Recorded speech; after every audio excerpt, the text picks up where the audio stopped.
The wind howled like a banshee across the frozen plains of Nebraska as Clara Mitchell stepped off the train, her worn suitcase clutched in trembling hands. She'd traveled 2,000 miles to marry a stranger, carrying nothing but hope and a faded photograph. But when she arrived at the isolated farmstead that December evening in 1887, what she discovered in that abandoned barn would change not just her life, but the lives of 12 innocent souls who had been left to die in the merciless winter storm. This is the extraordinary true story of how one woman's compassion built a miracle that defied all odds. Before we jump back in, tell us where you're tuning in from, and if this story touches you, make sure you're subscribed because tomorrow I've saved something extra special for you. Clara Elizabeth Mitchell had never imagined her life would lead her to this moment. Standing on the platform of the Union Pacific Railroad station in Omaha, Nebraska, she watched her breath form small clouds in the bitter December air. The year was 1887, and at 24 years old, Clara had made a decision that would have scandalized the proper ladies of her hometown in Springfield, Massachusetts. She had answered a mail-order bride advertisement. The arrangement had been born out of desperation rather than romance. After her father's death from consumption the previous spring, Clara had found herself alone in the world with barely enough money to pay for his funeral. The textile mill, where she'd worked for 6 years, had closed its doors permanently, leaving hundreds of workers, mostly women, without any means of support. The alternatives for a single woman of modest education were grim: the workhouse, domestic service for wealthy families who treated their help little better than slaves, or worse fates that Clara refused to even consider. When her neighbor, Mrs. Helena Patterson, had shown her the advertisement in the back pages of the Springfield Republican, Clara had initially recoiled at the idea. Respectable rancher in Nebraska territory seeks wife for companionship and help managing household. Must be of good moral character, hard-working and willing to embrace frontier life. Serious inquiries only. Write to Thomas Garrett, Box 47, Millfield, Nebraska. But as the cold reality of her situation settled in, Clara found herself returning to that newspaper clipping again and again. She had written 3 letters before finally working up the courage to mail one.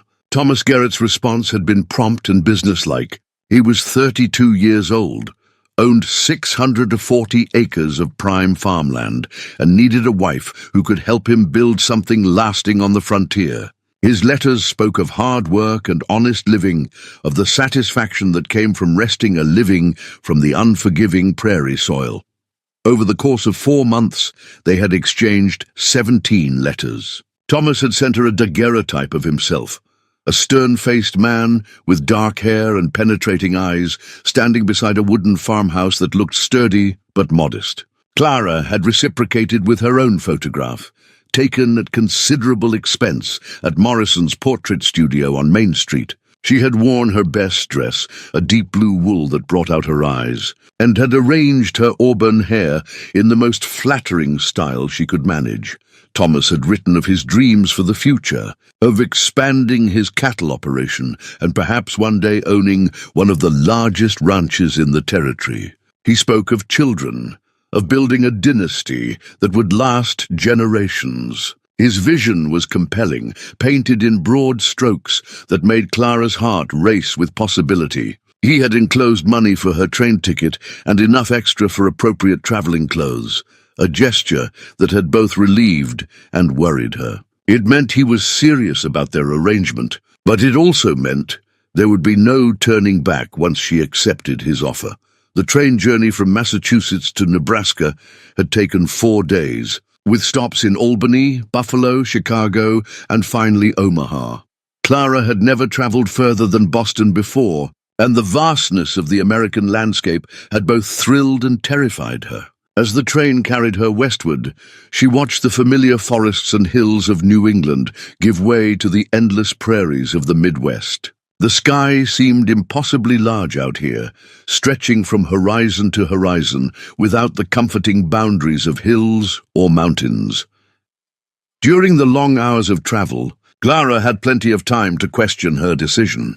What did she really know about Thomas Garrett beyond what he had chosen to share in his letters? What if he was cruel? What if his farmhouse was nothing more than a shack? What if she had made a terrible mistake that would cost her everything, including her life? But whenever doubt crept in, Clara reminded herself of the alternative. She could have stayed in Springfield and faced slow starvation, or she could take this chance on building something new. Her mother, God rest her soul, had always said that fortune favored the bold.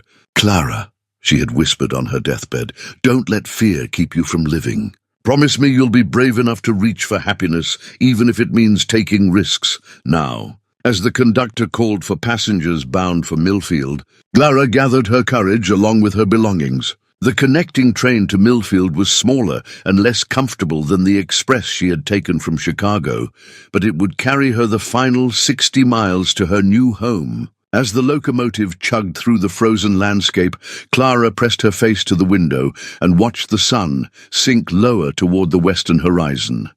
The countryside grew more desolate with each passing mile. What few farmsteads she could see looked small and isolated, separated by vast stretches of empty prairie. The snow that had begun falling lightly in Omaha was coming down more heavily now, driven by a wind that rocked the train car and made the windows rattle in their frames.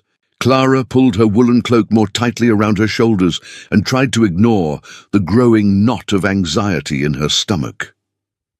When the train finally wheezed to a stop at the Millfield depot, Clara was shocked by how small the town was. The depot was nothing more than a wooden platform beside the tracks, with a small building that served as both station house and telegraph office. Main Street consisted of perhaps a dozen buildings, a general store, a saloon, a blacksmith shop, and a few other establishments she couldn't identify in the gathering darkness.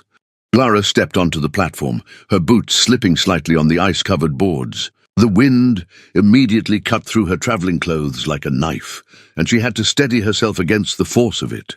She looked around expectantly, searching for Thomas Garrett's familiar face among the few people who had come to meet the train. But as the other passengers were greeted by friends and family, Clara found herself standing alone on the platform. The train conductor helped unload her trunk and carpet bag, tipping his hat politely before climbing back aboard. Within minutes, the locomotive was pulling away from the station, its whistle echoing mournfully across the prairie as it disappeared into the swirling snow. Clara waited for nearly an hour, growing colder and more worried with each passing minute. The station master, a grizzled man named Pete Hawkins, finally took pity on her and invited her into the station house to warm herself by the pot-bellied stove. "You must be the young lady Thomas Garrett's been expecting," Hawkins said, stroking his grey beard thoughtfully. "Strange that he ain't here to meet you. Thomas is usually reliable as clockwork." "Perhaps he was delayed by the weather," Clara suggested, though she could hear the uncertainty in her own voice. Hawkins nodded, but his expression remained troubled. "This storm's been building all day.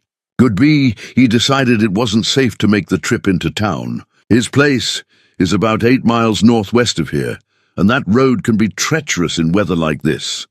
As if to emphasize his point, the wind gusted so hard that it shook the entire building. Clara could hear shutters banging somewhere in the distance, and the snow was now falling so thickly that she could barely see the buildings across the street. "Tell you what," Hawkins said after consulting his pocket watch. "My wife Martha runs a boarding house just up the street. Why don't you spend the night there, and we'll see about getting you out to Garrett Place tomorrow when this weather clears up."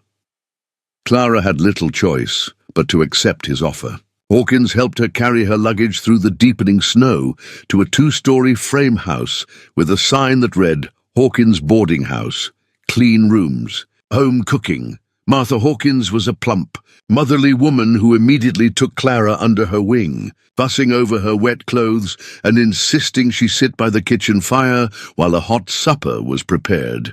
"You poor dear," Martha clucked as she served Clara a plate of beef stew and fresh biscuits. What a way to arrive in Millfield. "Don't you worry, though. Thomas Garrett is a good man, one of the most respected ranchers in these parts. He'll be along to collect you as soon as this storm blows over." But as Clara lay in the narrow bed in the boarding house's spare room that night, listening to the wind howl around the eaves. She couldn't shake the feeling that something was wrong. Thomas's letters had been so precise, so careful in their planning. It wasn't like him to simply not appear without sending word. What if something had happened to him? What if he had changed his mind about their arrangement? The storm raged all through the night and into the next day. By afternoon, the snow was piled so high against the buildings that some of the shop doors couldn't be opened. Pete Hawkins trudged through the drifts to check on Clara, shaking his head grimly. "No way anyone's traveling today," he announced, stamping the snow off his boots. "Haven't seen a storm this bad in years. Telegraph lines are down too, so we can't even send word to the Garrett place." Clara spent a second restless night at the boarding house, her anxiety growing with each hour that passed. On the third morning, the storm finally began to abate. The wind died down to a whisper, and though the snow continued to fall, it was no longer the blinding, driving force it had been. "That's more like it," Martha Hawkins said as she served Clara breakfast. "Pete thinks he might be able to get the road crew together to start digging out the main routes today." But Clara had made a decision during the long, sleepless hours of the previous night. She couldn't simply wait any longer. Whatever had happened to Thomas Garrett, she needed to know. And if he had indeed changed his mind about their arrangement, she needed to face that reality and figure out what to do next. "Mrs. Hawkins," she said, setting down her coffee cup with determination, "I need to get to the Garrett Ranch today. Can you arrange for someone to take me there?" Martha looked doubtful. "Honey, that road is probably still impassable. Even if we could find someone willing to try, it would be dangerous." "I have to know what's happened," Clara insisted. "I've come too far to turn back now without at least trying to reach him." After much discussion and several false starts, Martha finally convinced her husband's brother, Jake Hawkins, to attempt the journey. Jake was a tough frontiersman who knew the country better than almost anyone, and he had a sturdy wagon and a team of oxen that could handle heavy snow. "I'll take you as far as I can," Jake promised as he helped Clara load her belongings into the wagon. "But if the drifts get too deep or the weather turns bad again, we're turning back." "Deal," Clara agreed, and they set out from Millfield in the early afternoon. The journey that should have taken 2 hours stretched into 4 as they fought their way through snowdrifts that sometimes reached the wagon's axles. Jake's oxen were strong and patient, but even they struggled in the deep snow and bitter cold. Preparing and narrating this story took us a lot of time, so if you are enjoying it, subscribe to our channel. It means a lot to us. Now back to the story. The sun was already setting behind the western hills when they finally reached the turnoff to the Garrett Ranch. Jake pulled the wagon to a stop and pointed down a narrow track that disappeared into a grove of cottonwood trees. "That's the road to Thomas's place," he said, his breath forming clouds in the frigid air. "But I don't like the look of those drifts. We might not make it through, and if we get stuck out here after dark..." Clara studied the path ahead. The snow was indeed deep, and the track was barely visible between the trees. But she had come so far, and she was so close now. The thought of turning back without answers was unbearable. "Please," she said quietly, "just a little further." Jake shook his head, but urged the oxen forward. They had traveled perhaps a quarter-mile when they crested a small hill and saw the Garrett farmstead spread out below them. Even in the fading light, Clara could see that something was terribly wrong. The farmhouse looked abandoned. No smoke rose from the chimney, and the windows were dark. Snow had drifted high against the front door, suggesting that no one had passed that way in days. The barn doors hung open, banging listlessly in the wind. "Jesus," Jake muttered under his breath. "Where the hell is everybody?" They fought their way down the hill to the farmyard, the oxen snorting and steaming in the cold. Jake helped Clara down from the wagon, and together they approached the house. Clara's heart was pounding as Jake pounded on the front door, calling Thomas's name. There was no answer. Jake tried the door handle and found it unlocked. The door swung open with a creak that sounded unnaturally loud in the silence. Clara followed him into the house, her boots echoing on the wooden floors. The house was cold and dark, but it was clear that someone had lived here recently. Dishes sat unwashed in the kitchen sink, and newspapers dated just a week earlier were scattered on the table. Clara picked up one of Thomas's letters from a stack on the mantelpiece, recognizing his careful handwriting. Everything suggested a hasty departure, as if the occupants had left suddenly, without time to properly close up the house. "Thomas?" Clara called out, though she already knew there would be no answer. "Thomas, are you here?" Jake emerged from the back bedroom, his expression grim. "Nobody's here, but it looks like they left in a hurry. Clothes still in the drawers, personal effects scattered around. Whatever happened, they didn't have time to pack properly." Clara sank into a chair by the cold fireplace, overwhelmed by disappointment and confusion. She had traveled 2,000 miles to marry a man who had simply vanished. What was she supposed to do now? "We need to get back to town before full dark," Jake said gently. "You can stay at Martha's place while we figure out what happened to Thomas.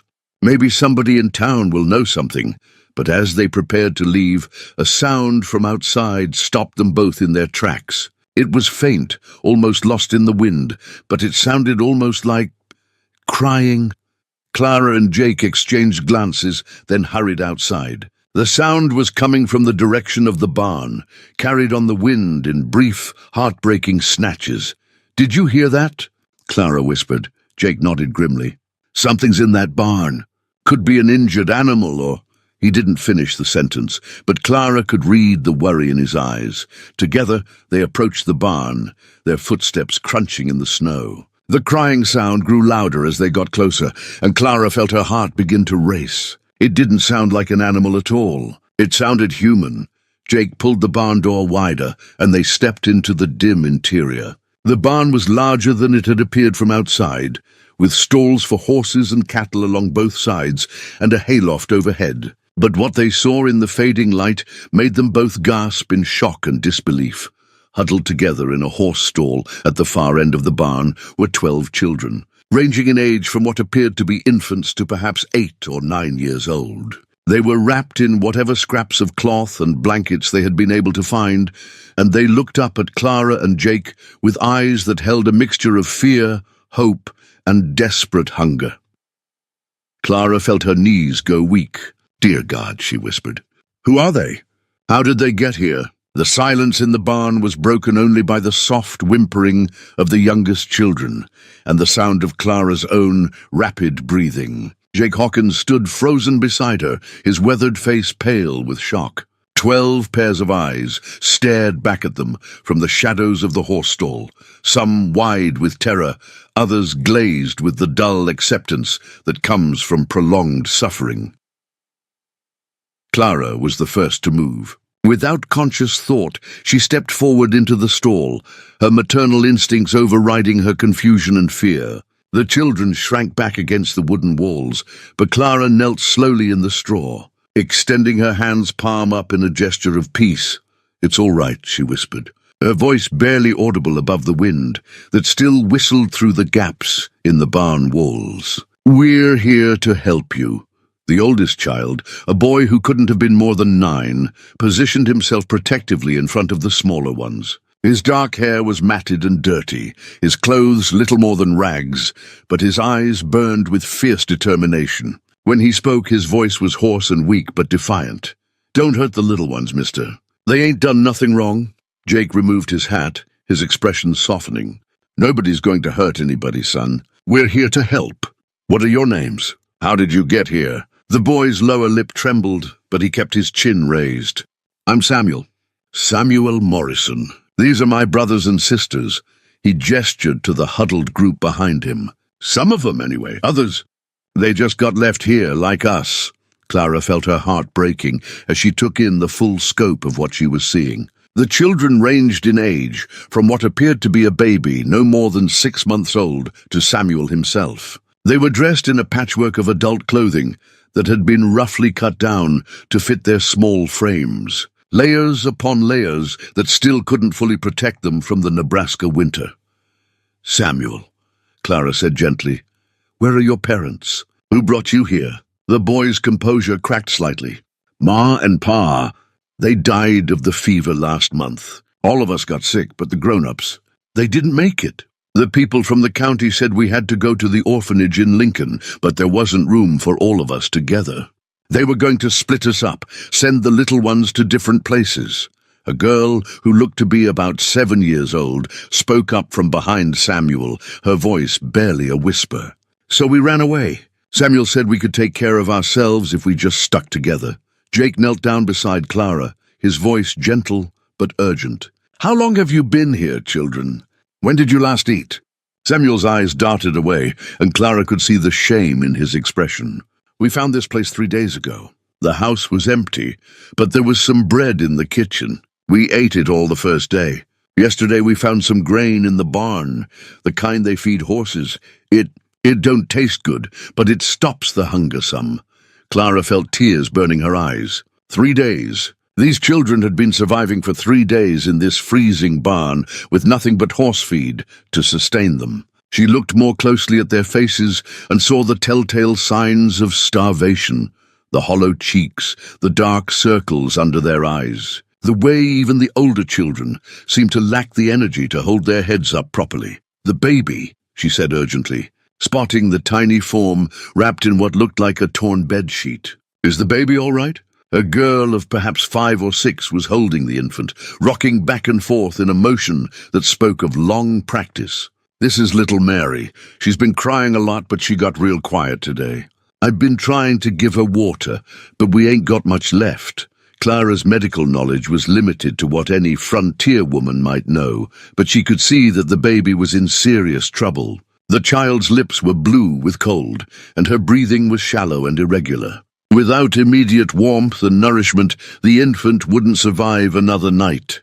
Jake, Clara said, her voice tight with urgency, we have to get these children warm and fed immediately.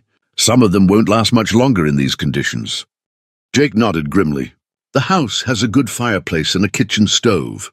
If I can get some fires going, we can at least get them warm. But Miss Clara, we've got a bigger problem. My oxen are tired, and that storm's not done with us yet. Even if we could fit all these children in the wagon, which we can't, I don't think we could make it back to town before the weather turns bad again. As if summoned by his words, a fresh gust of wind howled through the barn, bringing with it a flurry of snow that swirled around their feet. Clara could see that the storm was indeed intensifying again. The brief respite that had allowed them to make the journey from Millfield was ending. Then we stay here tonight, Clara said with more conviction than she felt. We get them into the house, get fires going, and figure out what we can do for food. One by one, they helped the children to their feet. Some of the smaller ones had to be carried, their legs too weak from hunger and cold to support them properly. Samuel, despite his own obvious exhaustion, helped gather up the few possessions the group had managed to salvage, a handful of blankets, a dented tin cup, and a small cloth bundle that seemed to contain the last of their meager supplies. The journey from the barn to the house, a distance of perhaps 50 yards, became an epic struggle. The snow was knee-deep on Clara and Jake, which meant it reached the waists of the older children and completely overwhelmed the younger ones. They had to form a human chain, with Jake breaking trail, Clara in the middle helping the children, and Samuel bringing up the rear to make sure no one fell behind. By the time they reached the farmhouse, all of them were soaked through and shivering violently. Clara's fingers were so numb she could barely turn the door handle, and she could hear several of the smaller children crying from the cold and exhaustion. Inside the house, Jake immediately set about building fires in both the kitchen stove and the main fireplace. Clara helped the children out of their wet outer garments, her heart sinking as she saw how thin they all were beneath their layers of rags. The baby, Mary, was barely responsive, her tiny body frighteningly cold to the touch. "Samuel," Clara said, as she wrapped the infant in a relatively dry blanket and held her close to her own body for warmth. "I need you to tell me exactly what happened. How did you end up here at the Garrett farm?" The boy settled the other children near the growing fire, making sure the smallest ones were closest to the warmth, before turning to Clara with an expression far too serious for his young face. "After Ma and Pa died, the county folks came to take us away. There was this woman, Mrs. Hutchinson. She said we'd all find good homes, but then she started talking about how the little ones would go to one place and the bigger kids somewhere else. She said brothers and sisters don't always get to stay together, that we should be grateful for whatever families would take us. A girl with tangled blonde hair, who looked to be about 6, spoke up from her place by the fire. "I'm Molly Morrison. Samuel's my real brother. But some of these other kids, their families died too, and there was nobody to take them. The county was going to put them all in different places." Clara began to understand. "So you decided to run away together to stay as a family?" Samuel nodded. "We waited until Mrs. Hutchinson was busy with paperwork, then we snuck out the back of the church where they was keeping us. I figured if we could just find some place to hide until spring, maybe we could make it on our own.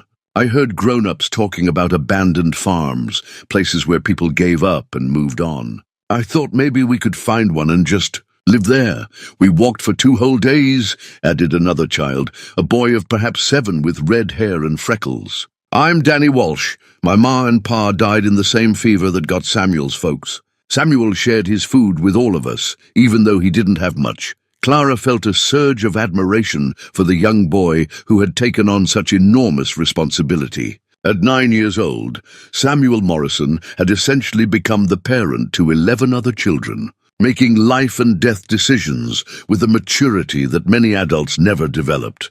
"When we found this place," Samuel continued, "the house was unlocked, but there was still stuff here, like maybe somebody was coming back. We was afraid to go inside at first, in case they came home and found us. But then the storm started getting real bad, and little Mary was coughing something awful. We figured the barn would be safer, that maybe nobody would look for us there." Jake, who had been listening while he worked on the fires, looked up from where he was coaxing flames from damp kindling. "Samuel, did you see any sign of the man who lives here?" "Thomas Garrett. Did he say anything to you about where he was going?" Samuel shook his head. "We never saw nobody, mister. The house was empty when we got here, and there was dust on things, like maybe nobody had been here for a while. But there was still food in the pantry, and clothes in the closets."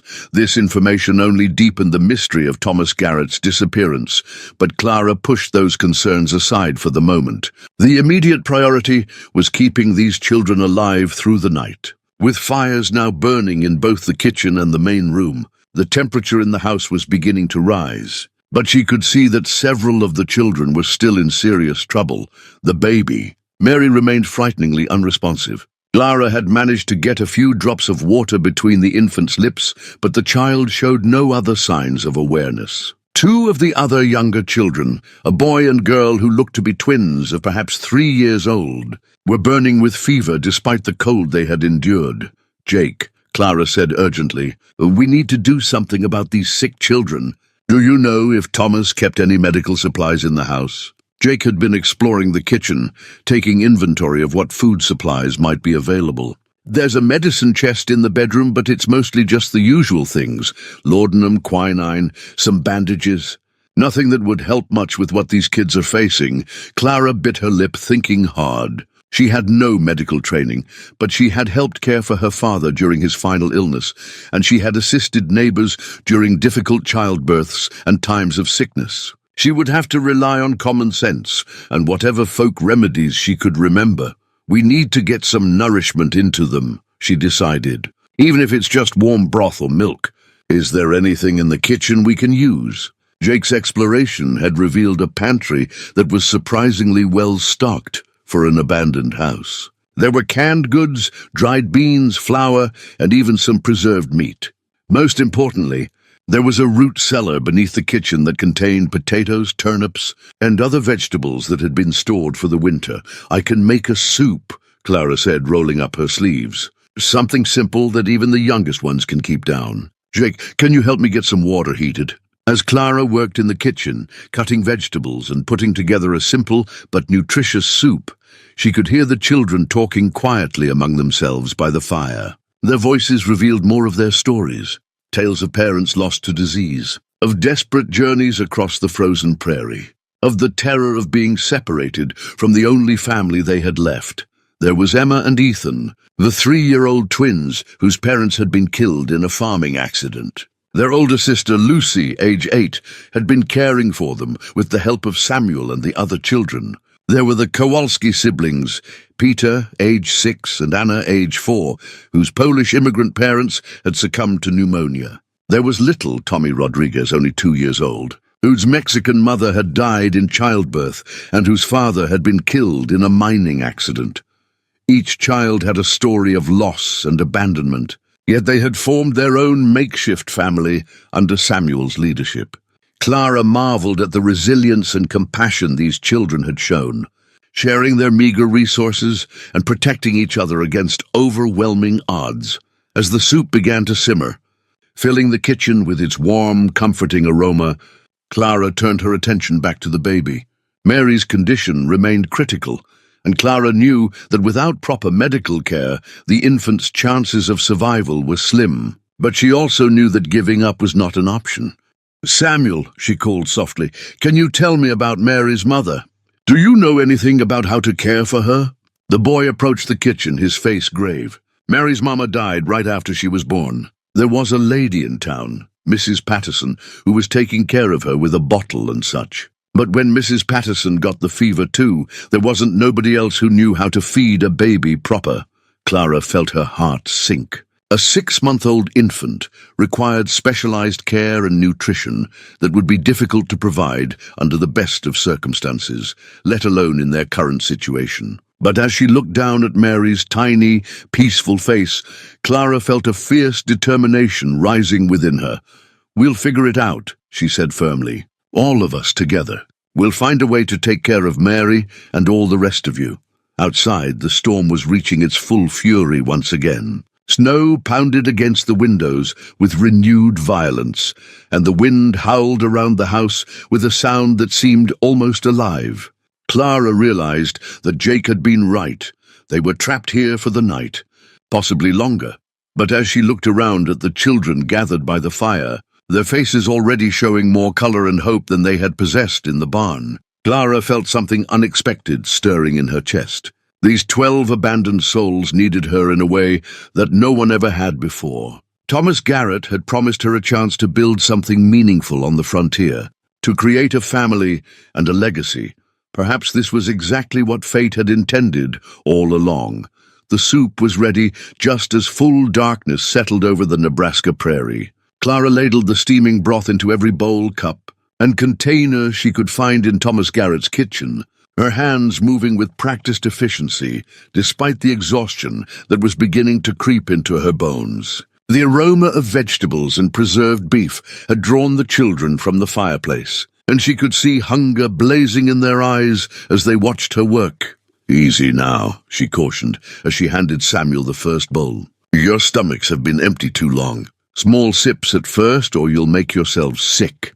The older children understood and helped regulate the younger ones, but Clara could see the enormous effort it took for them to pace themselves. Little Tommy Rodriguez, barely 2 years old, whimpered and reached desperately for the bowl, his small hands shaking with need.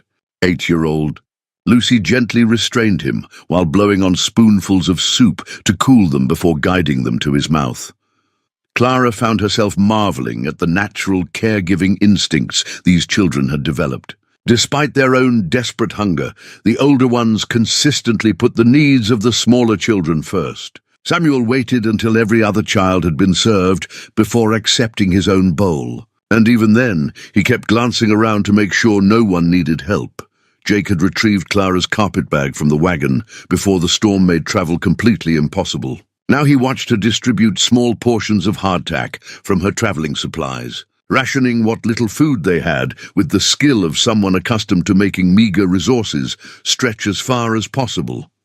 "Miss Clara," Jake said quietly, drawing her aside while the children ate, "I need to be honest with you about our situation. That storm out there isn't letting up any time soon, and my oxen are already pushed to their limits. Even when the weather clears, it's going to take time to dig out these roads." Clara glanced toward the frost-covered windows, where snow continued to pound against the glass. "How long are you thinking?" Could be 3 days, maybe 4 before I can get through to Millfield, and that's assuming the storm doesn't get worse. Jake's weathered face was grave in the firelight. We've got enough food here to keep everyone fed for that long, but Miss Clara, we need to talk about what happens after that. The weight of responsibility settled on Clara's shoulders like a physical burden. 12 children, some of them critically ill, were depending on her decisions. She thought about the comfortable life she had imagined as Thomas Garrett's wife, the quiet domestic routine she had envisioned, and realized how naive those dreams seemed now. "Jake," she said slowly, "in your experience, what would happen to these children if we brought them back to town?" Jake scratched his grizzled beard, considering his words carefully. "Well, the county would have to get involved again. They'd probably end up in that orphanage in Lincoln, if there's room. If not," he shrugged helplessly, "split up among whatever families might take them. But Miss Clara, finding homes for 12 children, especially ones this young and in this condition, that's not going to be easy. Most folks out here are struggling just to feed their own families." Clara watched Samuel help little Mary take tiny sips of warm broth. The baby's condition had improved slightly with warmth and nourishment, but she was still frighteningly weak. The thought of these children being separated, of Samuel being torn away from the siblings and companions he had fought so hard to protect, made Clara's chest tight with emotion. "What about Thomas Garrett's farm?" she asked. "Do you know anything about his legal situation? If he's truly gone, what happens to this property?" Jake's expression grew troubled. "That's complicated territory, Miss Clara. Thomas owns this land free and clear, got his deed from the railroad company 5 years ago. But if he's really vanished without a trace, the territorial government would eventually have to get involved. Could take months or even years to sort out." An idea was beginning to form in Clara's mind, audacious and probably impossible, but growing stronger with each passing moment. She looked around at the farmhouse, taking in the solid construction, the well-equipped kitchen, the comfortable rooms that could easily house a large family. Thomas Garrett had built something substantial here, something that could provide exactly what these children needed. "Jake, theoretically speaking, if someone were to stay here and care for these children, how would the authorities react?" Jake's eyebrows shot up. "Miss Clara, you're not thinking what I think you're thinking, are you?" Before Clara could answer, a commotion near the fireplace drew their attention. Emma, one of the 3-year-old twins, had begun coughing violently, her small body racked with spasms that left her gasping for breath. Her twin brother Ethan started crying in sympathy, while their 8-year-old sister Lucy tried desperately to comfort them both. Clara rushed to Emma's side, her medical instincts taking over. The little girl's forehead was burning with fever, and Clara could hear the dangerous rattle in her breathing that spoke of fluid in the lungs. This was far beyond anything that could be treated with home remedies. "Jake," Clara said urgently, "this child needs a doctor immediately. Is there anyone in Millfield who could help? Doc Henderson is the closest, but Miss Clara, there's no way to get word to him in this storm. And even if we could, I doubt he could make it out here until the road's clear." Clara felt panic rising in her throat. Emma was clearly in the grip of the same lung fever that had claimed so many of the children's parents. Without proper medical care, the little girl might not survive the night, and there was every possibility that the illness would spread to the other children. "Then we have to do what we can ourselves," Clara said with more confidence than she felt. "Jake, help me get Emma into the bedroom where it's quieter. We need to keep her warm and help her breathe easier." They carefully lifted the fevering child and carried her to Thomas Garrett's bedroom, where Jake had earlier built a small fire in the corner fireplace. Clara tucked Emma into the large bed, surrounding her with every blanket and quilt she could find. The little girl's breathing was labored, each breath a struggle that made Clara's heart ache. "Samuel," Clara called softly, "I need you to stay with your brothers and sisters while I take care of Emma. Can you do that for me?" The 9-year-old nodded solemnly, understanding the gravity of the situation. Clara could see him gathering the other children closer to the main fireplace, his young voice steady and reassuring as he distracted them with whispered stories.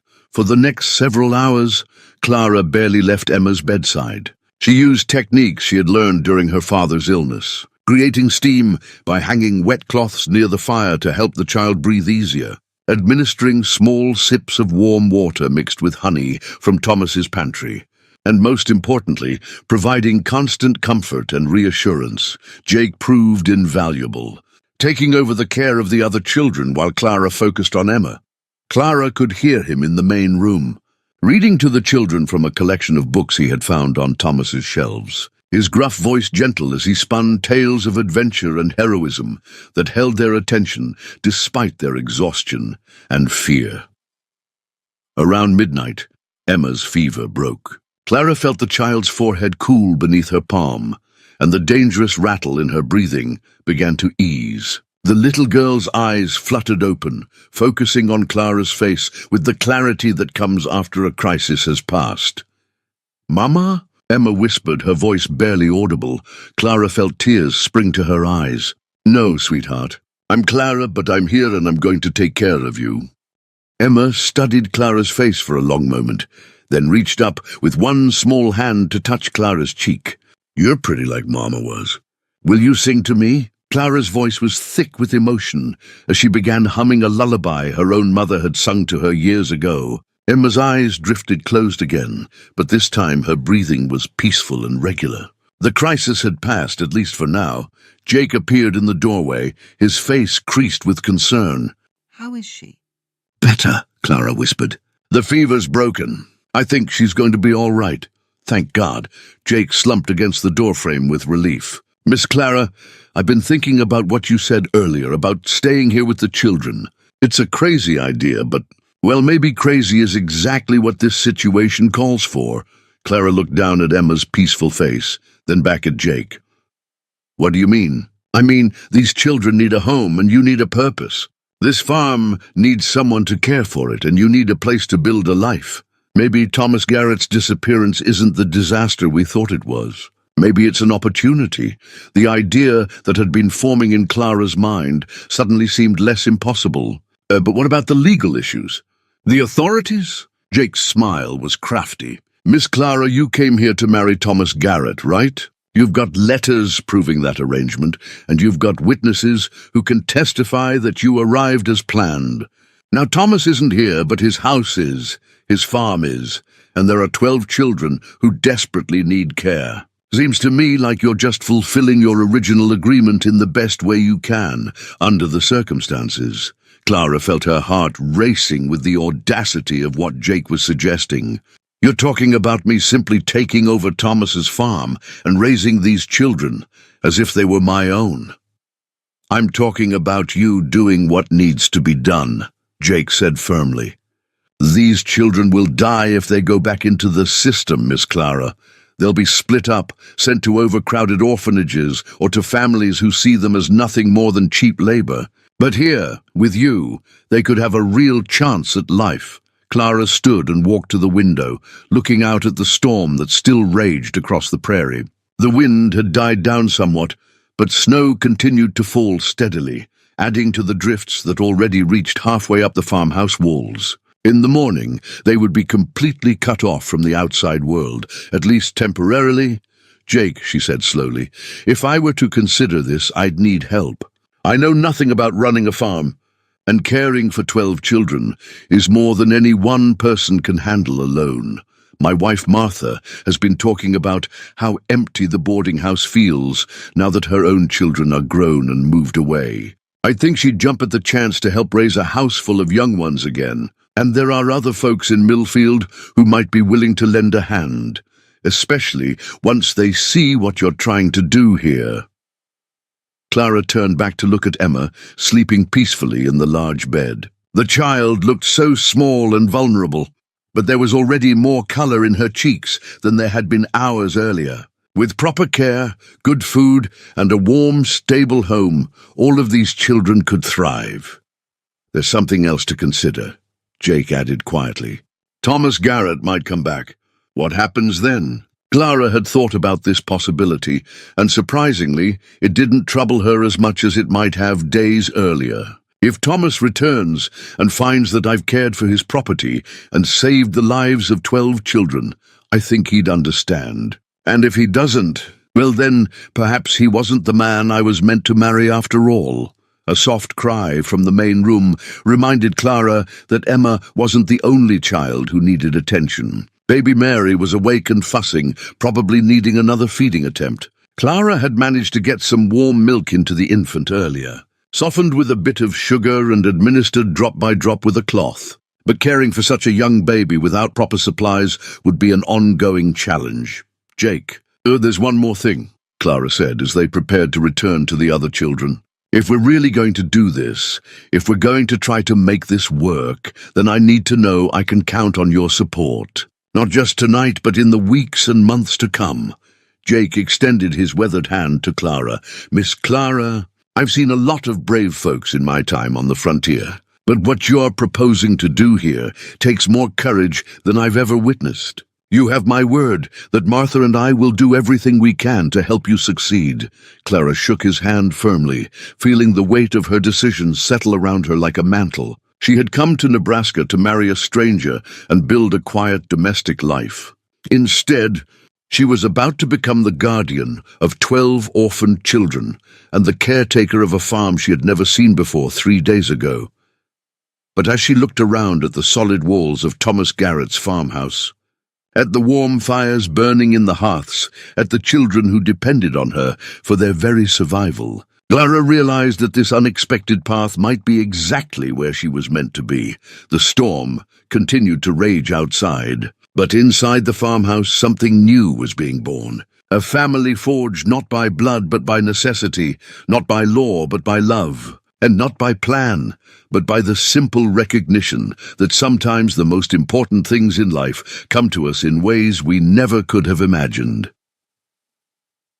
Dawn broke gray and cold over the Nebraska prairie, but the storm had finally exhausted itself during the night. Clara stood at the kitchen window, watching the sun struggle to penetrate the thick cloud cover that still hung low over Thomas Garrett's farm. The world outside was transformed, buried under 3 feet of pristine snow that had erased all familiar landmarks and turned the landscape into an endless expanse of white.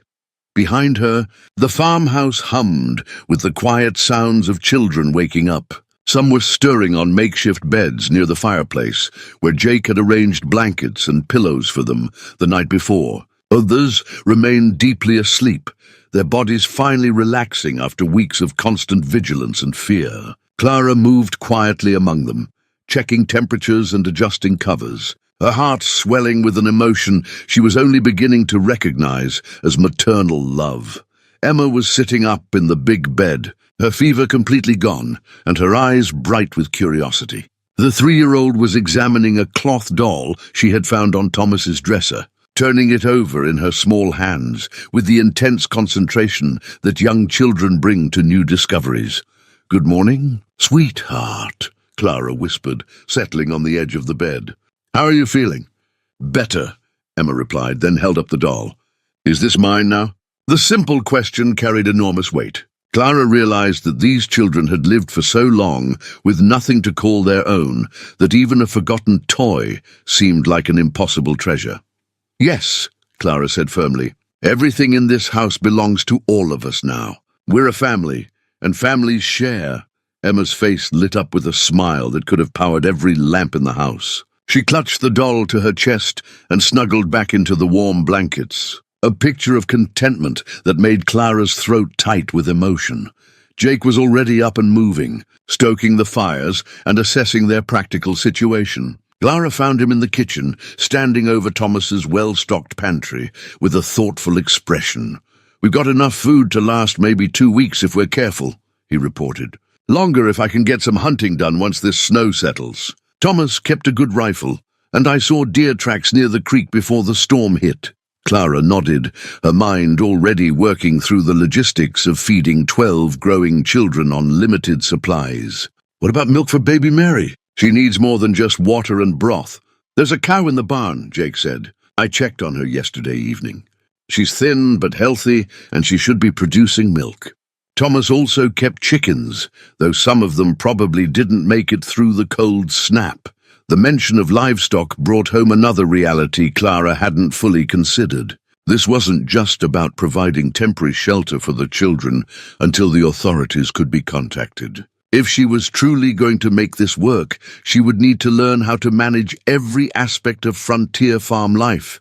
"Jake," she said hesitantly, "I need to be honest with you.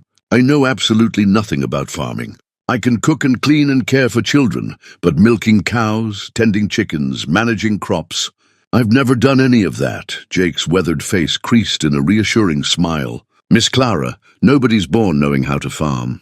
It's all learned, and you strike me as someone who learns fast. Besides, some of these older children probably know more about farm work than you might expect. Poor families put their young ones to work early." As if summoned by their conversation, Samuel Morrison appeared in the kitchen doorway. The 9-year-old looked remarkably better after a night of warmth and proper food, though Clara could still see the weight of responsibility he carried in his serious expression. "Miss Clara," he said formally, "I've been thinking about what you said last night, about us being a family now. I want to help with the work. I know how to milk cows and gather eggs and such. Pa taught me before he got sick." Clara knelt down to Samuel's eye level, moved by his eagerness to contribute. "Samuel, you've already done more than any boy your age should ever have to do. You kept 11 other children alive when most adults would have given up. You don't have to prove anything to anyone. But I want to help," Samuel insisted. "This is our home now, right? That means we all got to do our part." The simple wisdom of the boy's words struck Clara deeply. This wasn't about her taking care of 12 helpless children. This was about building a real family where everyone contributed according to their abilities and everyone was valued for what they brought to the whole. "You're absolutely right," Clara said. "We're all in this together. Why don't you show me how to milk that cow?" The expedition to the barn became an adventure for all the children who were well enough to venture outside. Clara wrapped them in every coat, blanket and shawl she could find, creating a parade of small figures bundled beyond recognition, trudging through the snow. Even baby Mary came along, swaddled against Clara's chest in a makeshift sling, fashioned from one of Thomas's shirts. The barn was warmer than Clara had expected, insulated by the hay in the loft and heated by the body warmth of the animals Thomas had left behind. In addition to the cow, there were 2 horses, a handful of chickens huddled together for warmth, and a pig that seemed remarkably unconcerned by the dramatic change in its circumstances. "Her name's Bessie," Samuel announced, approaching the brown and white cow with confident familiarity. "Pa had one just like her. You got to talk to them gentle-like, let them know you're friendly." Clara watched in amazement as Samuel demonstrated the milking process, his small hands moving with practiced efficiency. The other children gathered around, some of them clearly remembering similar scenes from their own family farms. 8-year-old Lucy helped hold the bucket steady, while 6-year-old Peter Kowalski scattered fresh hay for the horses. "Miss Clara," said Danny Walsh, the red-haired 7-year-old, "my pa used to say that animals know when people are scared. They can smell fear. You got to act like you belong here, even if you don't know what you're doing." The insight was surprisingly profound, and Clara realized it applied to far more than just farm animals. She was surrounded by children who needed her to project confidence and stability, even when she felt overwhelmed by the magnitude of what she had undertaken. By the time they returned to the house, Clara's arms were loaded with fresh eggs, a bucket of milk, and a renewed sense of purpose. The children had worked together like a well-coordinated team, each one finding ways to contribute despite their small size and recent ordeal. She was beginning to see that what she had initially perceived as an impossible burden might actually be an incredible source of strength. The afternoon brought unexpected visitors. Clara was in the kitchen, teaching some of the older children how to make bread, when she heard the sound of jingling harness and men's voices outside. Through the window, she could see a large sleigh pulled by 4 sturdy horses making its way up the snow-covered lane. Jake went to the door, his hand resting casually on the rifle he had kept close since their arrival. Clara felt her heart racing as she wondered who these visitors might be and what they wanted. The sleigh carried 4 men, all bundled in heavy coats and fur hats. The leader was a tall, distinguished-looking gentleman with a grey beard and an air of authority that suggested he was accustomed to being obeyed. Behind him were 2 younger men, who Clara assumed were his sons, and an older man she didn't recognize. "Good afternoon," the leader called out as he climbed down from the sleigh. "I'm Judge Morrison from Millfield. This is my son David, my son Michael, and Sheriff Reynolds. We're looking for a group of missing children who were last seen in this area." Clara felt the blood drain from her face. Judge Morrison, the same surname as Samuel and his siblings. This had to be a relative, possibly someone with legal authority over the children's welfare. Jake stepped forward, his manner respectful but cautious. "Judge Morrison, I'm Jake Hawkins from Millfield. These folks and I took shelter here during the storm." The judge's sharp eyes took in Jake, then shifted to Clara, who had appeared in the doorway with baby Mary in her arms. Several of the older children clustered behind her, their faces showing a mixture of hope and fear. "Samuel!" the judge exclaimed suddenly, his stern expression transforming into one of relief and joy. "Samuel Morrison, is that you, boy?" Samuel stepped forward hesitantly, his young face uncertain. "Yes, sir, you. You look like my Grandpa Joe, are you?" "I'm your grandfather's brother, son. Your great-uncle Herbert. I've been searching for you and your brothers and sisters ever since I heard about your parents' passing." The judge's voice was thick with emotion as he knelt down to Samuel's level. "I live clear out in Colorado Territory, and it took weeks for the news to reach me. By the time I got to Nebraska, you children had already disappeared."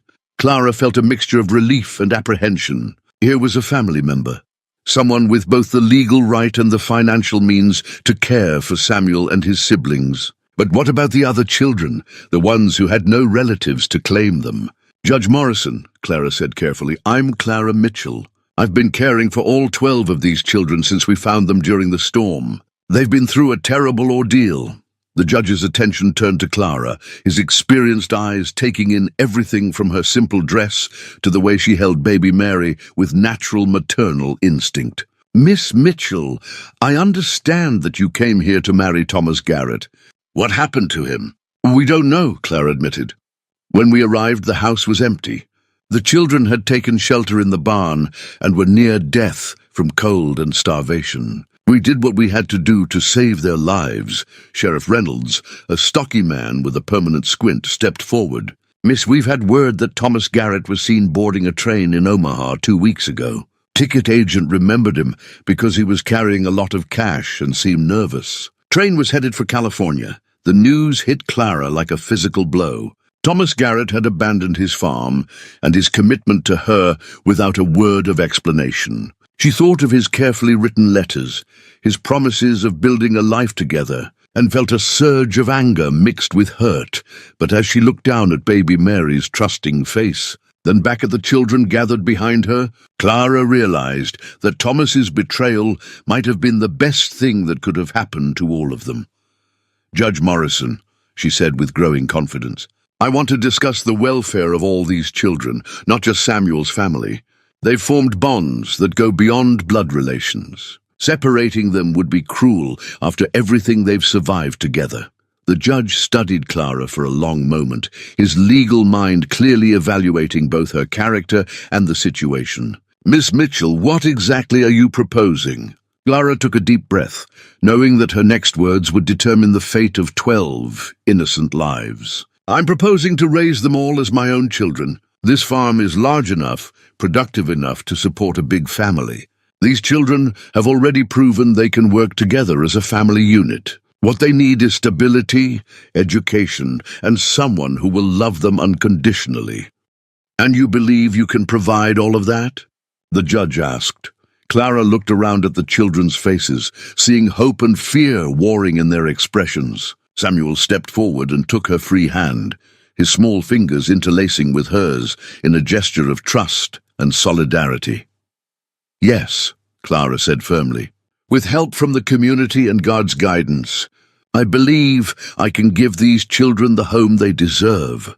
Judge Morrison exchanged glances with his sons and the sheriff, then turned back to Clara with an expression that was both impressed and troubled. "Miss Mitchell, what you're proposing is admirable, but there are legal complications to consider. The question of property ownership, the matter of formal adoption proceedings, the need for proper documentation. These things take time and money to resolve properly. Then let's resolve them, Clara said without hesitation. These children have already waited too long for someone to fight for their future. I'm prepared to do whatever it takes. The judge smiled for the first time since his arrival, and Clara could see Samuel's features reflected in the older man's face. Miss Mitchell, I think you and I need to have a much longer conversation about how to make this arrangement work within the law. Because if you're serious about this commitment, I believe I can help you make it happen. As the men accepted Clara's invitation to stay for supper and continue their discussions, Clara felt a weight lifting from her shoulders. For the first time since stepping off the train in Millfield, she knew with absolute certainty that she was exactly where she was meant to be. The conversation that evening around Thomas Garrett's dining table would change the course of 12 young lives forever.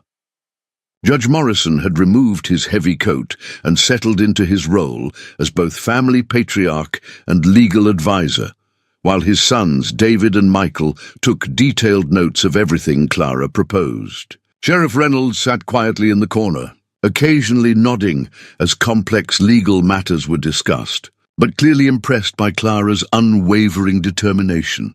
The first challenge, Judge Morrison explained, spreading several official-looking documents across the table, is establishing your legal right to occupy this property. Thomas Garrett's abandonment complicates matters significantly. Clara had put the younger children to bed, but Samuel, Lucy, and Danny remained at the table, their young faces serious as they listened to discussions that would determine their future. Clara had insisted they be included, believing they had earned the right to understand what was happening to them.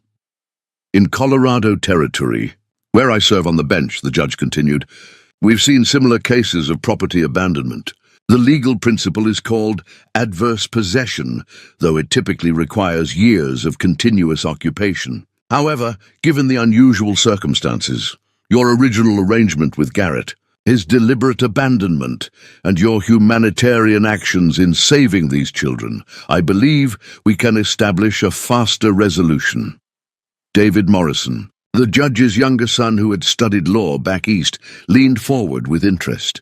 Father, are you suggesting we invoke the homestead emergency provision? That's typically reserved for cases of natural disaster. Exactly what I'm thinking, the judge replied. Miss Mitchell arrived here in good faith to fulfill a legal arrangement. She found the property abandoned and immediately put it to productive use by saving the lives of 12 children who would have otherwise perished. I'd argue that constitutes both an emergency situation and beneficial use of otherwise abandoned land. Clara felt her heart racing. What would that mean practically? It would mean, the judge explained, that with proper documentation and testimony, you could petition the territorial court for emergency guardianship of all 12 children and provisional ownership of this property. The process would take several months, but you'd have legal protection in the meantime. Sheriff Reynolds cleared his throat. Judge, what about the other children? The ones who aren't Samuel's blood relations? The county's been looking for them, too. This was the question Clara had been dreading. While Samuel, Molly, and little Emma were clearly Judge Morrison's great-niece and great-nephews, the other 9 children had no such family connections. Tommy Rodriguez, the Kowalski siblings, Danny Walsh, baby Mary, they were all technically wards of the state.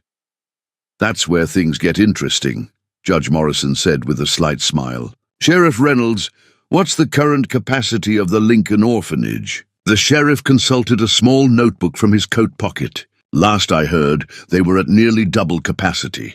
Children sleeping on floors, not enough food to go around. The state's been looking for alternative solutions for months. And how many families in this county have applied to adopt children this year? Maybe 3 or 4. And most of them only wanted babies. Judge Morrison turned back to Clara. Miss Mitchell, you're not just proposing to take on 12 children as a charitable act.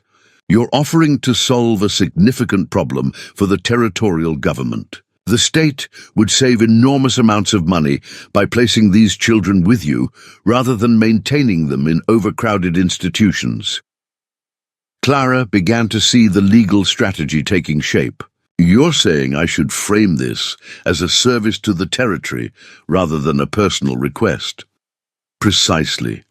We'll argue that you're providing a solution to a crisis while also honoring your original commitment to settle and develop frontier land. It's exactly the kind of arrangement the territorial government wants to encourage. Michael Morrison, the judge's older son, who worked as a surveyor, spread out a hand-drawn map of the local area. Miss Mitchell, this property is actually quite valuable. Thomas Garrett owned 640 acres of prime agricultural land, with water rights to Miller Creek. The railroad survey I worked on last summer shows the new spur line will pass within 2 miles of here. That could increase the land value significantly. Clara studied the map, trying to understand the implications. What does that mean for the children's future? It means, Judge Morrison said firmly, that if we can establish your legal claim to this property, you'll be able to provide these children with real security. This isn't just about giving them a home, it's about giving them inheritance, education opportunities, and a foundation for their own futures. Samuel, who had been listening intently to the adult conversation, suddenly spoke up. Sir, does this mean we really get to stay together? All of us? The judge's stern expression softened as he looked at his great-nephew. Samuel, if Miss Mitchell is willing to take on this enormous responsibility, and if we can navigate the legal challenges successfully, then yes, you'll all stay together as a real family. The boy's eyes filled with tears of relief, and Clara felt her own throat tighten with emotion. These children had lived with uncertainty for so long that even the promise of stability seemed almost too good to believe.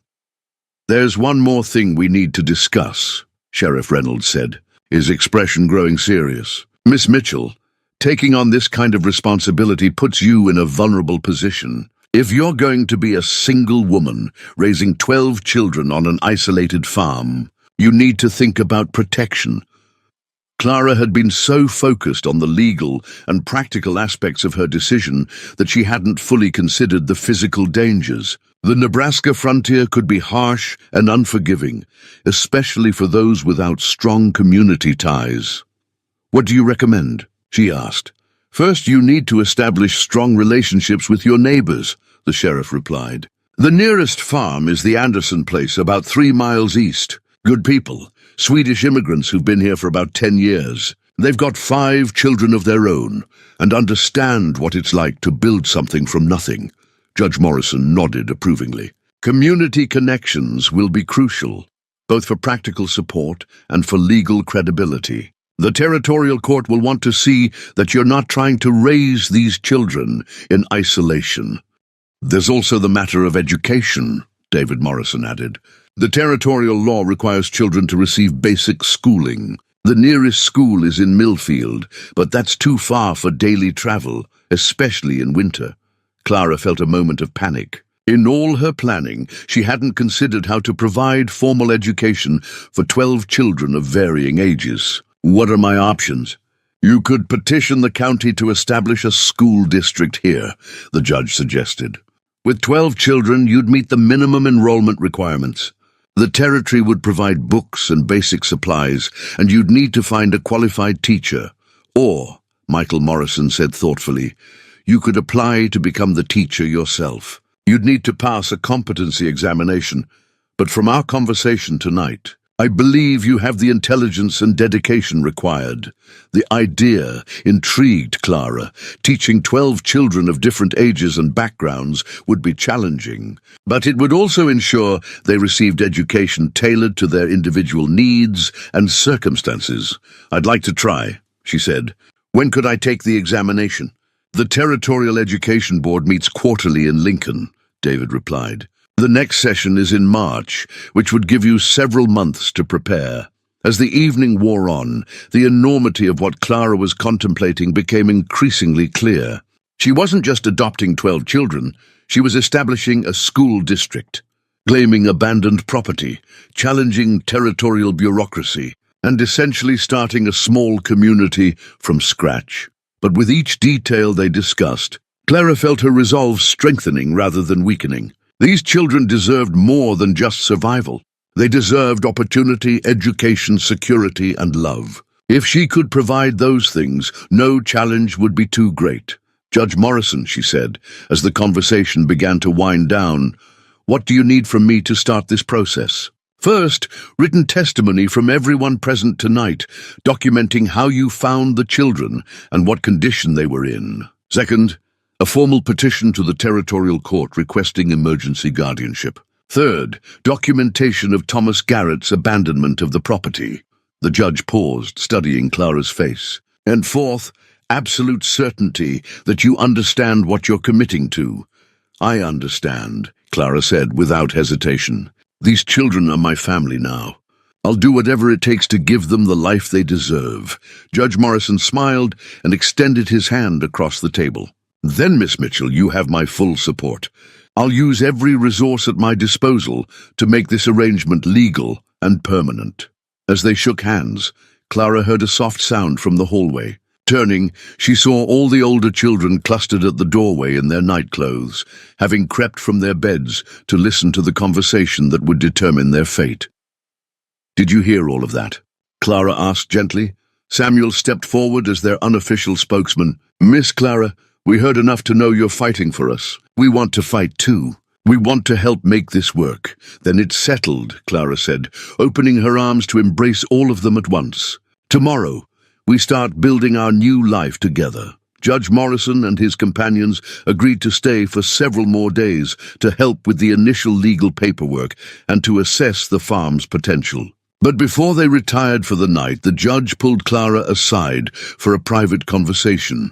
"Miss Mitchell, I want you to understand something. What you're attempting has never been done before, at least not on this scale. You'll face skepticism from government officials, criticism from people who think a single woman can't handle this responsibility, and practical challenges that would test even the most experienced frontier families." Clara nodded. "I know it won't be easy, but," the judge continued, "I've spent 30 years evaluating people's character, and I've rarely met anyone with your combination of courage, compassion, and practical intelligence. If anyone can make this work, it's you." As Clara finally made her way to bed that night, checking on each sleeping child along the way, she reflected on how dramatically her life had changed in just 4 days. She had come to Nebraska expecting to marry a stranger and live a quiet domestic life. Instead, she had found her true calling as the mother of 12 children and the head of what would soon become one of the most unusual families in the territory. Outside, the Nebraska wind whispered across the snow-covered prairie, but inside the farmhouse 12 children slept peacefully, secure in the knowledge that they had finally found someone willing to fight for their future. And in the master bedroom, Clara Mitchell lay awake, planning the miracle home she was determined to build for them all. The legal battle was just beginning, but Clara had already won the most important victory of all. She had given 12 abandoned children hope for tomorrow. 2 weeks after Judge Morrison's visit, Clara faced her first real crisis as the unofficial guardian of 12 children. Word had spread throughout the county about the unusual arrangement at the former Garrett farm, and not everyone was pleased with what they heard. The challenges came not from the territorial government, which seemed inclined to support Clara's petition, but from neighbors who questioned whether a single woman could properly manage such a large household. The test came on a bitter February morning when Clara heard the sound of multiple wagons approaching the farmhouse. Through the frost-covered kitchen window, she counted 6 families making their way up the lane, their faces grim with purpose. At the head of the procession rode Cornelius Blackwood, the wealthiest rancher in the county, and a man whose opinion carried significant weight in local affairs. "Samuel," Clara called quietly, "gather all the children in the main room, but stay calm. We have visitors." The 9-year-old had developed an uncanny ability to sense trouble, and he quickly herded his makeshift siblings away from the windows, while Clara composed herself and stepped onto the front porch. The February wind cut through her wool dress like a blade, but she stood straight and met Blackwood's stern gaze without flinching. "Miss Mitchell, Blackwood announced from his position atop a magnificent black stallion. "We've come to discuss the situation you've created here." Clara noticed that the other families remained in their wagons, clearly allowing Blackwood to speak for them. Among the group, she recognized the Petersons from the neighboring farm, the Webbers, who ran the grain mill, and several other prominent local families. Their children peered curiously from beneath heavy blankets, their eyes wide with fascination at the unusual gathering. "Mr. Blackwood," Clara replied, with carefully controlled courtesy, "would you and your companions care to come inside where it's warm? I'd be happy to discuss any concerns you might have." "That won't be necessary," Blackwood said curtly. "What we have to say can be said right here. Miss Mitchell, this community has watched your experiment with growing concern. 12 children living with an unmarried woman in an isolated farmhouse raises serious questions about propriety and safety."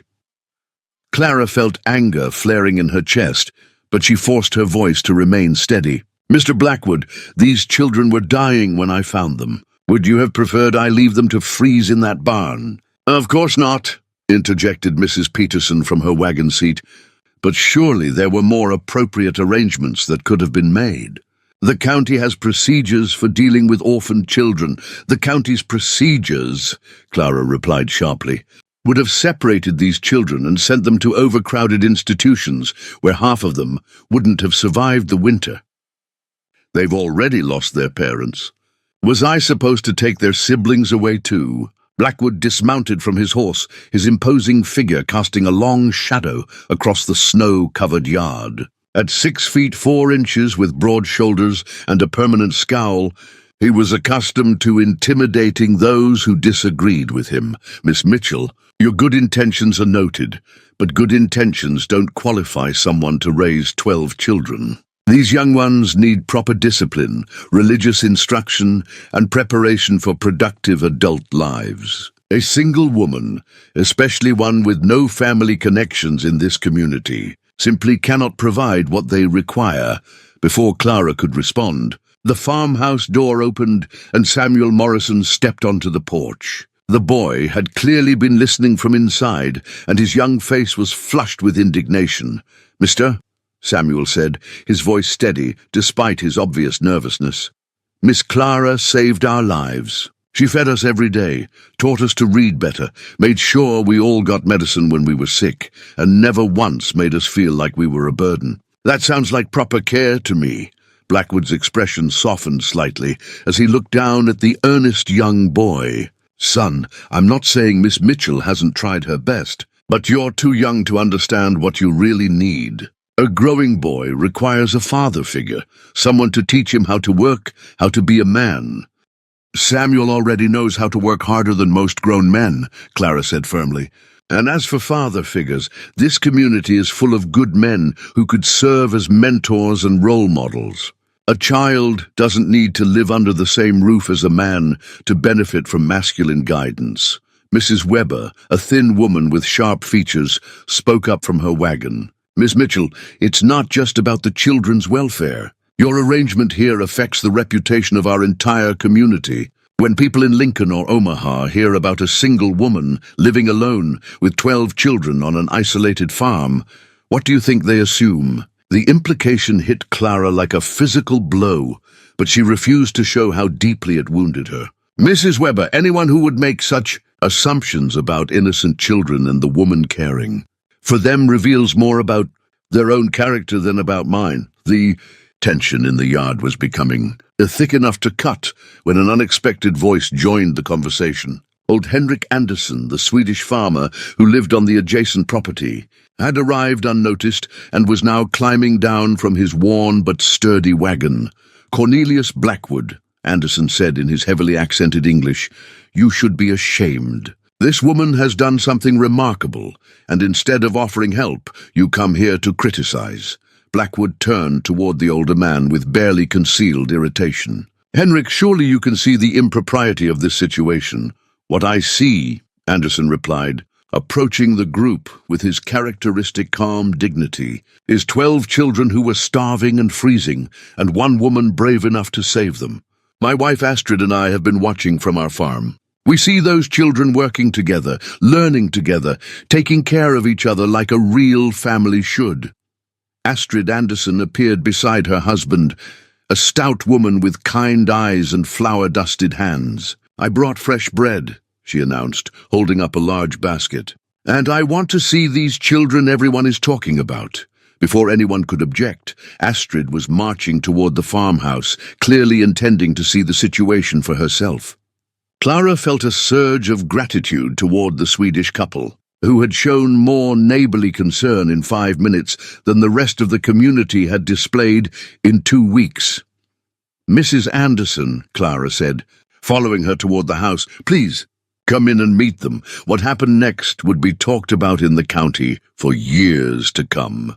As the adults filed into Thomas Garrett's former home, they found themselves in the middle of a perfectly ordinary domestic scene that contradicted every dire prediction they had been making.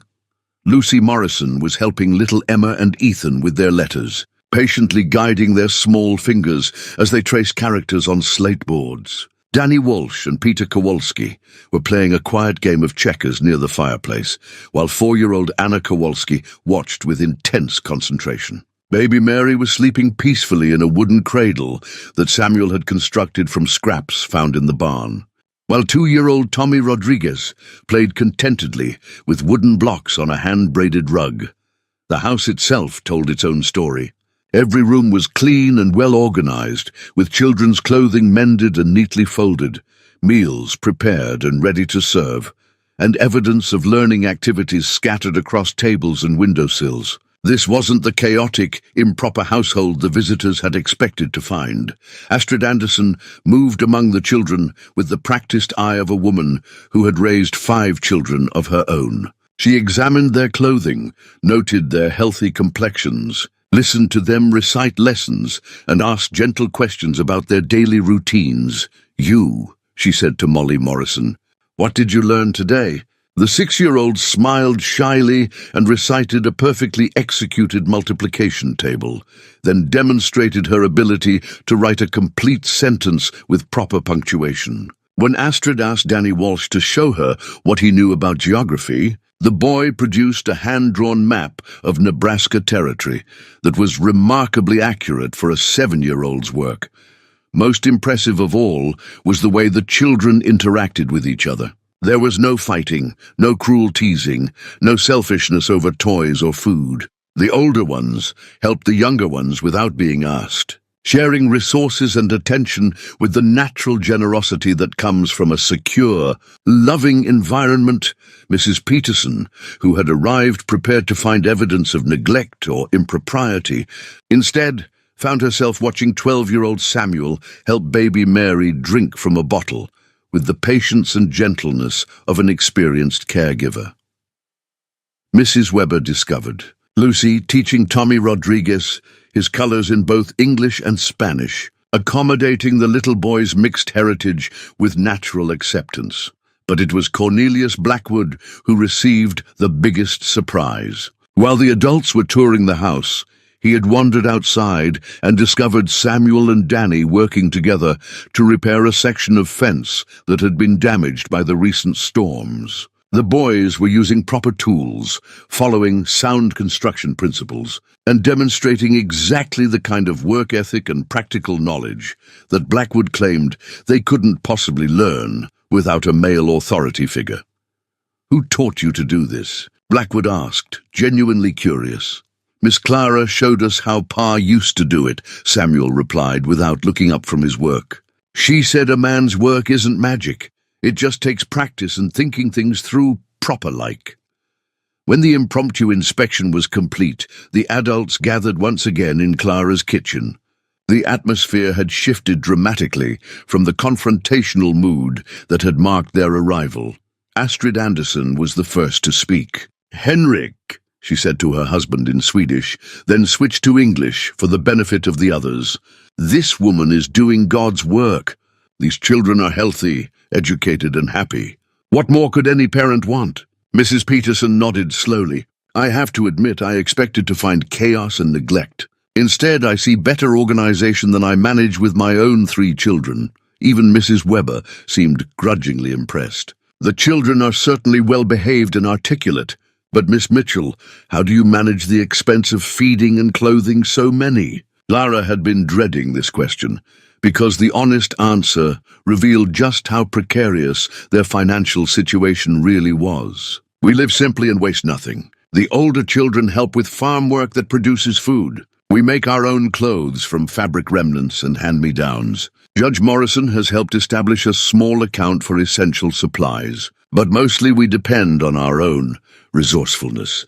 Cornelius Blackwood had remained silent throughout most of the discussion, but now he stepped forward with an expression that was difficult to read.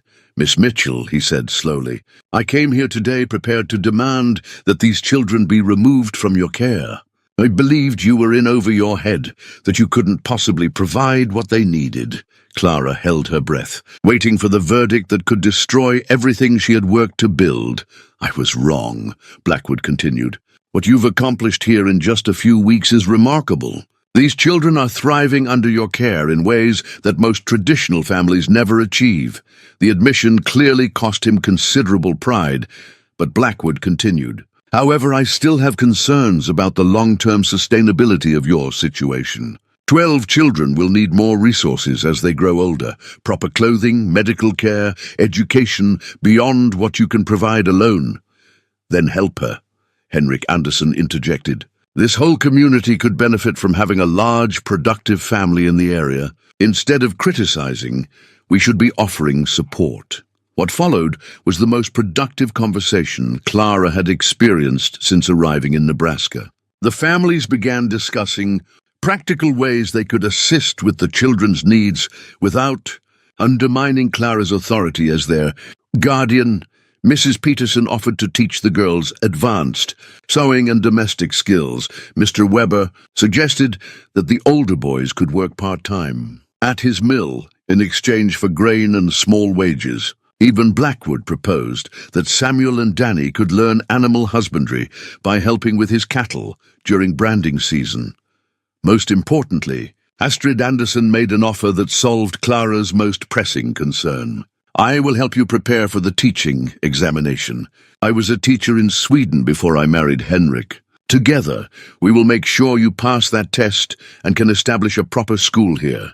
As the visitors prepared to leave that afternoon, the mood had completely transformed. Instead of a confrontational inspection, the gathering had become the foundation for a support network that would help Clara's unusual family thrive. Cornelius Blackwood was the last to depart. As he mounted his horse, he turned back to Clara with something resembling respect in his eyes. Miss Mitchell, you've proven something important today. You've shown that love and determination matter more than conventional arrangements. This community will support you, but more than that, we'll be proud to have your family as our neighbors. As the wagons disappeared down the lane, Clara gathered her 12 children around her on the front porch. The February sun was setting behind the western hills, painting the snow-covered prairie in shades of gold and pink.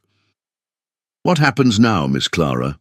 Samuel asked, his young voice reflecting the uncertainty they all felt.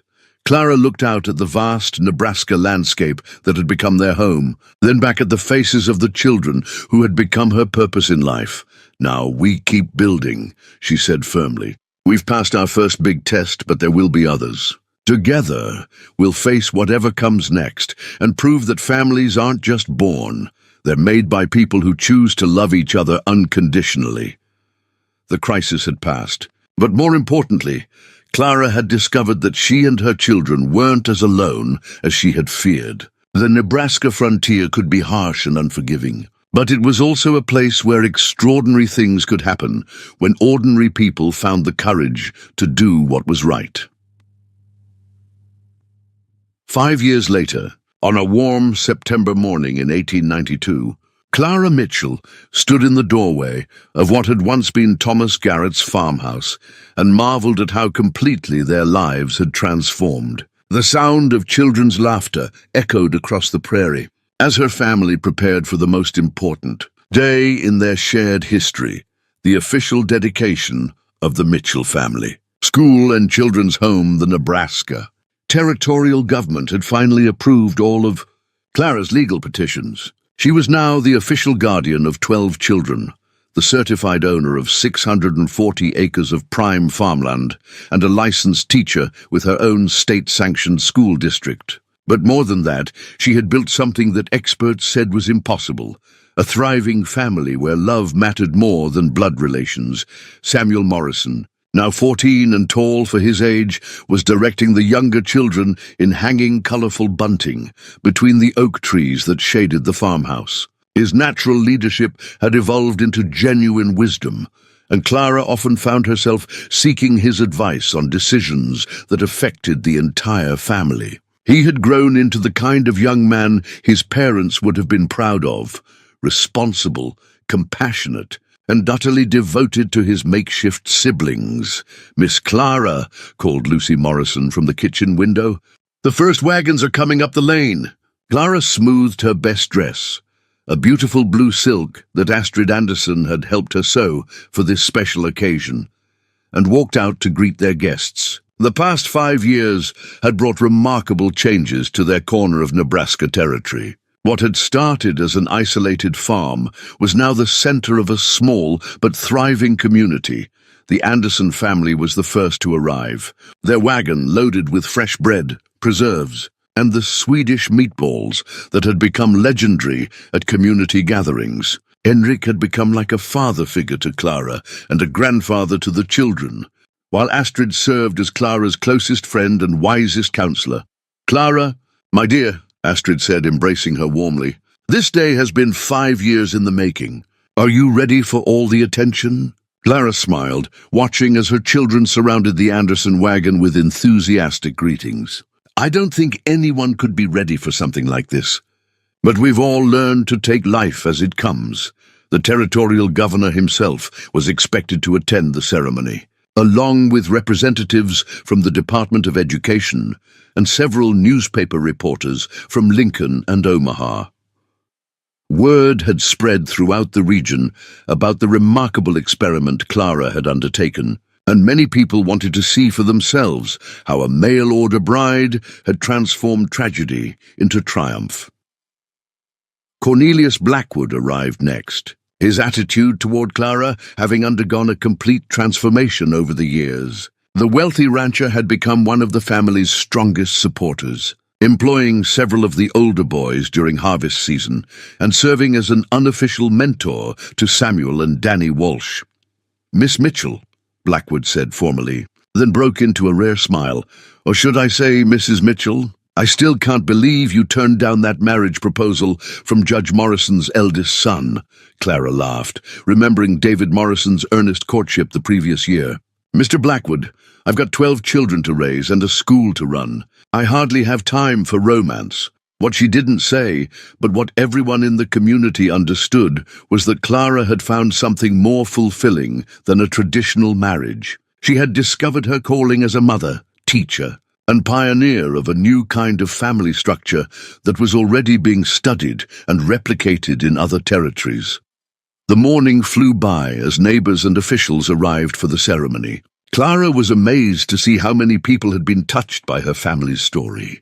There were farmers who had hired her children for seasonal work, merchants who had extended credit during difficult times, and families whose own children had been educated alongside hers in the one-room schoolhouse that Samuel and the older boys had built behind the main house.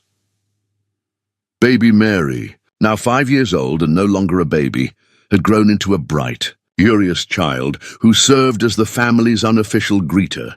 She charmed every visitor with her perfect manners and impressive vocabulary, living proof of what could be accomplished when children received consistent love and attention. Tommy Rodriguez, now 7, had become fluent in both English and Spanish and often served as translator for the growing number of Mexican families settling in the area. The Kowalski siblings had maintained their Polish heritage while fully embracing their new American identity. Each child had retained something unique from their original family while contributing to the collective strength of their chosen family.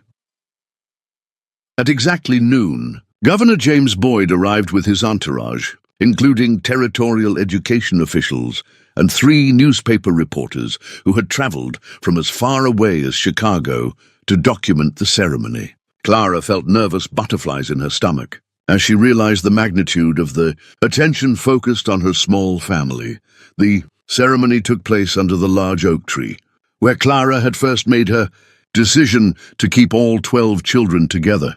Governor Boyd was a tall, distinguished man with a gift for public speaking, and his words carried across the gathered crowd of nearly 200 people.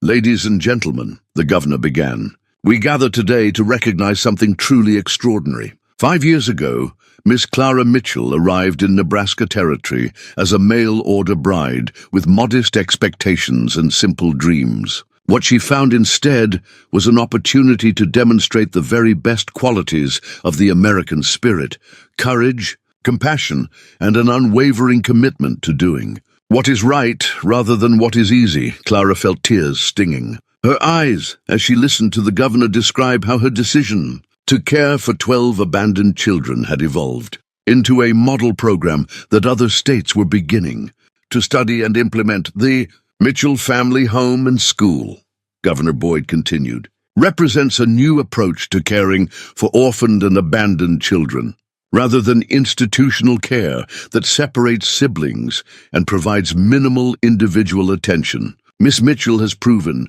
that family-based care can produce remarkable results." The statistics were indeed remarkable. All 12 children were reading at or above grade level. The older boys had developed valuable trade skills through their work with neighboring farmers and craftsmen. The girls had mastered domestic arts, while also receiving the kind of academic education typically reserved for wealthy families. Most importantly, not a single child had run away, been arrested, or shown the behavioral problems that plagued traditional orphanages. Samuel stepped forward when called upon to speak for the family. At 14, he had grown into a poised young man who could address adults with confidence and dignity. "Governor Boyd, honored guests and friends," Samuel began, his voice carrying clearly across the gathering. "5 years ago, my brothers and sisters and I were cold, hungry and scared. We thought nobody in the world cared whether we lived or died. Then Miss Clara found us in that barn and everything changed." He paused, looking back at Clara with an expression of love and gratitude that made her heart swell with pride. "Miss Clara didn't just save our lives. She gave us hope, education, and most importantly, she gave us each other. We learned that families aren't just born, they're built by people who choose to love unconditionally. That's what makes this place special. That's what makes it home." The crowd erupted in applause, and Clara felt overwhelmed by the magnitude of what they had accomplished together. When the formal ceremony concluded, she was surrounded by well-wishers, officials wanting to discuss replicating her model, and reporters eager to hear more details of their remarkable story. As the afternoon began to wind down, Clara found herself standing in the same spot where she had first seen Thomas Garrett's abandoned farmhouse 5 years earlier. The property had been transformed beyond recognition. The original house had been expanded to accommodate 12 children and their various activities. The new schoolhouse buzzed with learning 6 days a week. The barns housed healthy livestock, and the fields produced abundant crops that helped support their large family. But more than the physical transformation was the emotional miracle that had taken place. 12 children who had lost everything had found something better than what they had lost. They had found a family built on choice rather than chance, on commitment rather than convenience. Judge Morrison approached Clara as the crowd began to disperse. Now in his 70s, the distinguished jurist had become like a grandfather to all the children. "Clara," he said warmly, "I want you to know that the Territorial Court has officially designated this as a model program. You'll be receiving additional funding to expand your capacity, and there are requests from 3 other states asking for guidance in establishing similar programs." Clara smiled, but her expression was thoughtful. "Judge Morrison, I never set out to create a program or a model. I just saw children who needed help, and I did what any decent person would do." "That's exactly what makes it so remarkable," the judge replied. You've proven that the most powerful force for good in the world is simply one person willing to do the right thing, no matter how difficult or unconventional it might seem. As the sun set over the Nebraska prairie that evening, Clara gathered her 12 children around the kitchen table for their traditional family dinner. It was the same table where Judge Morrison had first helped her understand the legal challenges she would face, and where countless important family decisions had been made over the years. Looking around at their faces, Samuel's serious intelligence, Lucy's gentle, nurturing spirit, Danny's irrepressible humor, little Emma's bright curiosity, baby Mary's sweet affection, and all the others who had become so precious to her, Clara marveled at the journey that had brought them all together. "Miss Clara," asked Tommy Rodriguez, now 7 years old and full of questions about everything, "what's going to happen to us when we grow up? Will we always be a family?" Clara reached across the table and took his small hand in hers. "Tommy, families aren't just about living in the same house. They're about carrying each other in your hearts wherever you go. No matter how old you get or how far you travel, you'll always be part of this family." Samuel, now on the verge of young adulthood, added his own perspective. "And someday, when we have families of our own, we'll teach our children what Miss Clara taught us, that love is stronger than blood, and that the best families are the ones we choose to build together." As Clara tucked the younger children into their beds that night, she reflected on the miraculous chain of events that had led her to this moment. She had come to Nebraska as a mail-order bride, seeking a conventional marriage and quiet domestic life. Instead, she had found her calling as the mother of 12 extraordinary children and the creator of a new model for family life that was already changing lives across the country. The abandoned babies she had discovered in that blizzard-bound barn had become thriving young people with bright futures ahead of them. The failed mail-order marriage arrangement had evolved into something far more meaningful than any traditional relationship could have provided. And the isolated farmhouse had become the center of a community that proved every day that miracles can happen when ordinary people find the courage to do extraordinary things. Outside her window, the Nebraska stars shone down on the home Clara Mitchell had built through love, determination, and an unwavering belief that every child deserves a family willing to fight for their future. It wasn't the life she had planned, but it was the life that had been waiting for her all along. The mail-order bride had found her destiny not in marriage to a stranger, but in motherhood to 12 children who needed her more than she ever could have imagined. And in saving them, she had discovered the most profound truth of all, that sometimes the greatest love stories aren't about romance, but about the families we choose to create through pure, unconditional devotion. The miracle home was complete. Up next, you've got 2 more standout stories right on your screen. If this one hits the mark, you won't want to pass these up. Just click and check them out. And don't forget to subscribe and turn on the notification bell so you don't miss any upload from us.